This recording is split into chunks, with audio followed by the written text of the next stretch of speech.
G ലോകത്തൊരു വല്ലാത്തൊരു യുദ്ധഭീതി പെട്ടെന്നുണ്ടായിരിക്കുക. ഇപ്പോൾ സ്വീഡൻ, ഫിൻലാൻഡ് തുടങ്ങിയ രാജ്യങ്ങളൊക്കെ ജനങ്ങൾക്ക് യുദ്ധം വരുന്നുണ്ട്, തയ്യാറായിരിക്കുക എന്ന തരത്തിൽ ലക്ഷക്കണക്കിന് പാംപ്ലെറ്റുകൾ, ലഘുലേഖകൾ വിതരണം ചെയ്തു.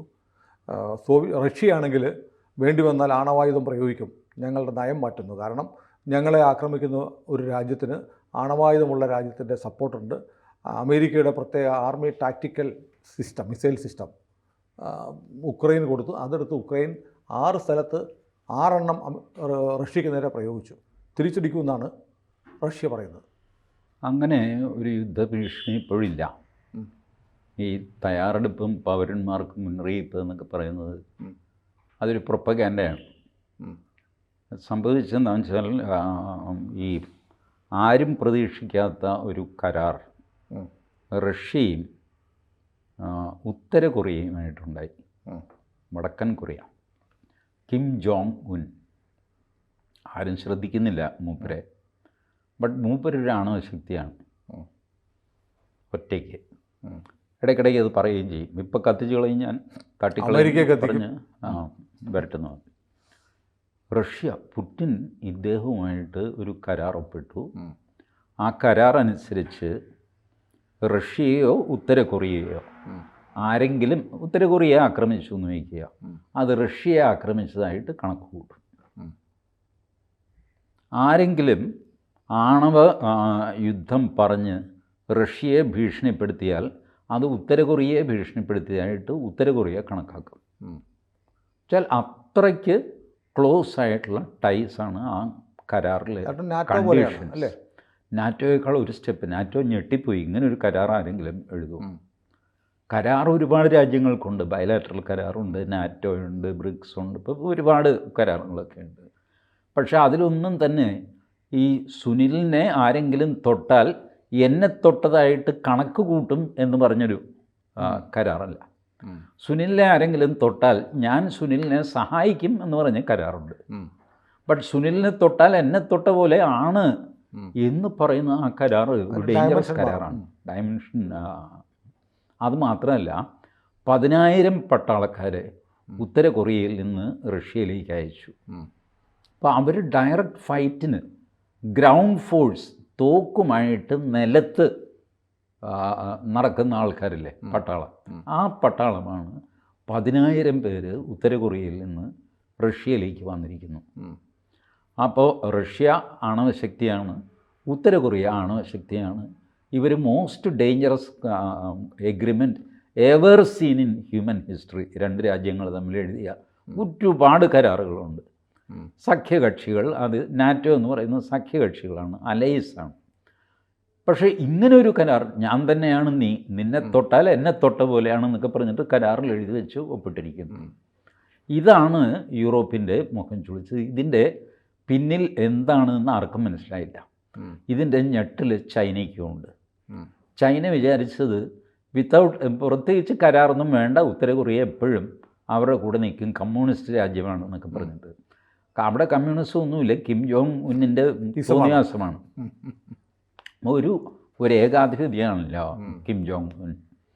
ഇപ്പോൾ റഷ്യയുടെ ഒരു മെസ്സേജ് അമേരിക്കയ്ക്ക് മാത്രമല്ല, ഞങ്ങൾക്ക് ഞങ്ങളുടെ ഏകാധിപത്യങ്ങൾ ഉണ്ട്. അതിലൊന്ന് കിം ജോങ് ഉന്നാണ്. ഇപ്പോൾ അമേരിക്കയുടെ ഏകാധിപതി ആരാ? ഒന്ന് MBS, സൗദി അറേബ്യയിൽ ഏകാധിപതിയാണ്. ഗൾഫ് രാജ്യങ്ങൾ മുഴുവൻ ഏകാധിപതികളാണ്. ടെക്നിക്കലി അവരങ്ങനെ ജനങ്ങളെ അടിച്ചമർത്തുകയോ പിടിക്കുകയൊന്നും ചെയ്യുന്നില്ല, ഉത്തര കൊറിയ ചെയ്യുന്ന പോലെ. ഉത്തര കൊറിയയിൽ പ്രത്യേക നിയമമാണ്, ഇത്ര നേരം ചിരിക്കണം, ഇന്ന TV മാത്രമേ കാണാവുള്ളൂ, ഇങ്ങനെയൊക്കെയുള്ള വളരെ ക്രൂരമായ അഡ്മിനിസ്ട്രേഷനാണ്. അതൊന്നും സൗദി അറേബ്യയിലൊന്നുമില്ല. ബട്ട് സ്റ്റിൽ ടെക്നിക്കലി അവരും ഏകാധിപതികളാണ്. അപ്പം എനിക്കും ഉണ്ട് ഏകാധിപതി, തെമ്മാടിയാണ്. ഞാൻ വിചാരിച്ചാൽ അവന് പ്രാന്ത് കയറ്റാൻ പറ്റും, അവൻ്റെ പ്രാന്ത് ഇറക്കാൻ പറ്റും. ഇതാണ് Putin. But all these things everybody is waiting for January 20th. കാരണം ജാനുവരി 20-ന് മുമ്പ് സെലൻസ്കിക്ക് കൊടുക്കാനുള്ള മാക്സിമം കാശും ആയുധവും കൊടുക്കുക. ഇതാണ് ജോ ബൈഡൻ. അങ്ങനെയാണ് ഈ പറഞ്ഞ വേണ്ടാത്ത മിസൈലൊക്കെ കൊടുത്തത്. അപ്പോൾ ഇത് ഇയാളെ തോൽപ്പിക്കാൻ വേണ്ടിയിട്ടാണ്. കാരണം ട്രംപ് പറഞ്ഞു, ഞാൻ അധികാരത്തിൽ വന്നാൽ 1 മണിക്കൂറിന് തീർക്കും ഈ കേസ് എന്ന് പറഞ്ഞു. അങ്ങനെ അങ്ങ് തീർത്താലോ ചേട്ടാ എന്ന് പറഞ്ഞിട്ട് ഇത് മാക്സിമം കോംപ്ലിക്കേറ്റഡ് ആക്കി വയ്ക്കുക. ഒരു പണി ട്രംപ് വിചാരിച്ചാലും 1 മണിക്കൂർ കൊണ്ടൊന്നും അഴിക്കാൻ പറ്റരുത്, വേണമെങ്കിൽ 1 മാസം കൊണ്ട് അഴിച്ചോട്ടെ. ആ രീതിയിൽ കോംപ്ലിക്കേറ്റഡ് ആക്കാനായിട്ട് മനഃപൂർവ്വം ജോ ബൈഡൻ ചെയ്യുന്നു. എത്ര രൂപ കൊടുത്തു സെലൻസ്കിക്ക്? ഈ ആയുധവും കൊടുത്തു. അതേസമയം സെലൻസ്കിക്ക് അറിയാം ഇത് ടെമ്പററി ആണ്, ജാനുവരി 20 ഇത് നിൽക്കാൻ പോവാണ്. അതുകൊണ്ട് സെലൻസ്കി ജോ ബൈഡന് വലിയ താങ്ക്സ് ഒന്നും പറയുന്നില്ല. പകരം സെലൻസ്കി വീണ്ടും മോദി എടുത്ത് പറയുന്നു, ഇത് തീർക്കുക ചേട്ടാ, ചേട്ടൻ വിചാരിച്ചാലേ തീർക്കാൻ പറ്റുള്ളൂ. പക്ഷേ സെലൻസ്കി ഈ ബൈഡൻ്റെ ഈ തന്ത്രം അറിയാമല്ലോ. എന്നിട്ട് കിട്ടിയ മിസൈലുകൾ എടുത്തിട്ട് പ്രയോഗിച്ചത് എന്തിനാ? പ്രയോഗിച്ചത് ഇത് കോംപ്ലിക്കേറ്റഡ് ആവട്ടെ എന്ന് വിചാരിച്ച്. കാരണം ട്രംപ് തുടക്കത്തിലേ പറഞ്ഞു റഷ്യ ഉക്രൈനെ ആക്രമിച്ചു, അതിന് നമുക്കെന്താ, അതെ, നമ്മളെന്തിനത് തലവിക്കുന്നു? ഇതിൻ്റെ മെസ്സേജ് എന്താ പോകുന്നത്? പുടിൻ സെലൻസ്കി ആക്രമിച്ചെങ്കിൽ സെലൻസ്കി എന്താണെന്ന് വെച്ചാൽ എനിക്കത് ഒന്നുമില്ല, ഇതാണല്ലോ അതിനർത്ഥം. അപ്പോൾ സെലൻസ്കിക്കുള്ള സപ്പോർട്ട് ഉണ്ടാവില്ല എന്ന് സെലൻസ്കിക്ക് തോന്നി. അപ്പോൾ റഷ്യയുടെ പരമാവധി അപ്പോൾ അത് ശരി, ഏതായാലും മുടിയാൻ പോവുകയാണ്, എന്നാൽ ഇരിക്കട്ടെ, കയ്യിലുള്ള എടുത്തങ്ങ് ഇട്ടേക്കാം. മറ്റവൻ അടിച്ച് പിരിക്കുകയല്ലേ ചെയ്യും. അതല്ലെങ്കിലും ചെയ്യുന്നുണ്ടല്ലോ. സെലൻസ്കിക്ക് ഒരു ലിമിറ്റഡ് വിജയം കിട്ടിയിട്ടുണ്ട്. റഷ്യ പിടിച്ചെടുത്തത് അയാൾ തിരിച്ചു പിടിച്ചിട്ടൊക്കെയുണ്ട്. അപ്പോൾ അതിന് വേണ്ടിയിട്ടുള്ള ഒരു പ്രദേശം അതിന് വേണ്ടിയിട്ടുള്ള ചില ഈ ഏതായാലും യുദ്ധം തോറ്റു. അപ്പോൾ പിന്നെ പ്രസ്റ്റീജ് എന്ന് പറഞ്ഞൊരു സാധനമുണ്ടല്ലോ. നമ്മൾ പല യുദ്ധത്തിലും അവനെ എന്തൊക്കെ ചെയ്തെങ്കിലും എൻ്റെ പോക്കറ്റിലെ താക്കോല് ഞാൻ വിട്ടുകൊടുത്തില്ല, അടി കൊണ്ട് അവശനായി എണീക്കാൻ മേല, ആകെ പുള്ളിയുടെ താക്കോലാണ്, അത് അവന് ആവശ്യമില്ല, അതുകൊണ്ട് അവൻ എടുത്തില്ല. പെട്ടി അവൻ കൊണ്ടുപോയി. ഇത് താക്കോല് ഞാൻ വിട്ടില്ല എന്ന് പറഞ്ഞ് അങ്ങനെ ആശ്വസിക്കാനൊക്കെ ആയിട്ടുള്ള സെലൻസ്കി ഹാസ് ബിക്കം ഒരു കോമാളിയായിട്ട് മാറി. കൊമേഡിയൻ ആയിരുന്നല്ലോ. പക്ഷേ എനിക്ക് സാധാരണ അത് നേരെ ചൊവ്വേ ജീവിച്ചു പോയിക്കൊണ്ടിരുന്നതാണ്. അത് പോട്ടെ. സോവിയറ്റ് യൂണിയൻ തകർന്നതിന് ശേഷം അവിടെ ഒരുപാട് അപ്ഹീവൽസ് ഉണ്ടായി. അത് കഴിഞ്ഞിട്ടൊരു ഇക്വിലിബ്രിയത്തിൽ അത് സെറ്റിൽ ചെയ്തു. ആ ഇക്വിലിബ്രിയം പുടിൻ വെറുതെ നശിപ്പിക്കേണ്ടായിരുന്നു എന്നെനിക്ക് തോന്നാറുണ്ട് പലപ്പോഴും. എന്തിനാണ് അങ്ങേര് അതിന് പോയത്? പക്ഷേ അങ്ങേർക്ക് അതിൻ്റെ ആവശ്യമുണ്ട്. കാരണം സോവിയറ്റ് യൂണിയൻ്റെ തകർച്ചയ്ക്ക് ശേഷം ഈ യൂണിപോളാർ വേൾഡായി. അമേരിക്കയാണ് ലോകത്തിൻ്റെ തലവൻ. അമേരിക്കയെ ആരും ചലഞ്ച് ചെയ്യാനില്ല ഈ ഒരു സിറ്റുവേഷൻ. ഇത് വന്ന് അമേരിക്കയുടെ ഹെജിമണിയും വല്ലാതെ ആയിക്കഴിഞ്ഞപ്പോൾ പുടിന് നേരത്തെ ലോക നേതാവാകണം, ലോകത്ത് നമ്പർ 1 ആണ്, അമേരിക്ക വലിയ ഈ ചിന്തയൊന്നും പുടിനുണ്ടായിരുന്നില്ല. പുടിൻ്റെ കാര്യം നോക്കി അങ്ങ് നടന്നുകൊണ്ടിരുന്നതാണ്. ബട്ട് അമേരിക്കയുടെ ഹെജിമണി ഈസ് ടു മച്ച്. അപ്പോൾ അത് ചലഞ്ച് ചെയ്യാനായിട്ട് തീരുമാനിച്ചു. ഈ ബ്രിക്സിൻ്റെ തുടക്കമൊക്കെ അങ്ങനെയാണ്. BRICS basically it is a challenge to United Nations, not even NATO. പലരും വിചാരിക്കുന്നത് നാറ്റോ ഒന്നുമല്ല, ബ്രിക്സിൻ്റെ ആത്യന്തിക ലക്ഷ്യം യുണൈറ്റഡ് നേഷൻസിനെ ചലഞ്ച് ചെയ്യുക എന്നുള്ളതാണ്. കാരണം UN ഒരു ഇൻഡിപെൻഡൻറ്റ് ബോഡി എന്നുള്ളത് നഷ്ടപ്പെട്ടു. അവർ ഇസ്ലാമിക ചേരിയാണ് യുണൈറ്റഡ് നേഷൻസ്. ഇസ്ലാമോഫോബിയ ഡേ എന്നൊക്കെ പറഞ്ഞിട്ട് അത് ഡിക്ലെയർ ചെയ്യുക. ഒരുപാട് ഇസ്ലാം എന്ത് കുഴപ്പം കാണിച്ചു കഴിഞ്ഞാലും അതിനെ സപ്പോർട്ട് ചെയ്യാൻ UN ഒരു ലോബിയുണ്ട്. അത് വന്ന് അതിൻ്റെ മൂർധന്യത്തിലായി കഴിഞ്ഞപ്പോഴാണ് കഴിഞ്ഞ ട്രംപ് സർക്കാർ പറഞ്ഞു UN ഹ്യൂമൻ റൈറ്റ്സ് കമ്മീഷനിന് ഇനി ഞാൻ പൈസ തരില്ല, എൻ്റെ പൈസയും വാങ്ങി എന്നെ പാരവയ്ക്കാൻ നടക്കണ്ട. എന്താണെന്ന് വെച്ചാൽ ഹ്യൂമൻ റൈറ്റ്സ് നടത്തിക്കും. നിങ്ങളുടെ ഹ്യൂമൻ റൈറ്റ്സ് ഇസ്ലാമിന് മാത്രമുള്ള ഹ്യൂമൻ റൈറ്റ്സാണ്, ബാക്കി ആൾക്കാർ മരിച്ചാൽ നിങ്ങൾ അനങ്ങുന്നില്ല. അതുകൊണ്ട് I am not there, I will not finance it. അതോടെ UN ഹ്യൂമൻ റൈറ്റ്സ് വളരെ ക്ഷീണിച്ചു. UN ഹ്യൂമൻ റൈറ്റ്സ് ഇപ്പോൾ വലുതായിട്ടൊന്നും കേൾക്കാറില്ല. ഉണ്ടോ? കച്ചവടം കഴിഞ്ഞു ഇല്ല, കാശില്ല. ചായ കുടിക്കാൻ കാശ് അമേരിക്കയെ കൊടുത്തുകൊണ്ടിരുന്നത്. ഈ UN എന്നൊക്കെ പറഞ്ഞ് നടക്കുന്ന കലാപരിപാടികളിൽ ഭൂരിഭാഗവും സ്പോൺസർ ചെയ്യുന്നത് അമേരിക്കയാണ്. ആ അമേരിക്കയ്ക്ക് തന്നെ അതിൽ അവരുടെ കാശും വാങ്ങിച്ചിട്ട് അവരോട് നന്ദികേട് കാണിക്കാൻ തുടങ്ങിയപ്പോൾ അവർ മാറി. But Biden administration was enjoying it. അവർ വോക്കാണില്ല. So they are pro Islam, so they were encouraging. അങ്ങനെയാണ് ഇത് സംഭവിച്ചത്. UN പകരമായിട്ടാണ് ബ്രിക്സ് മെല്ലെ വളർന്നു വരുന്നത്.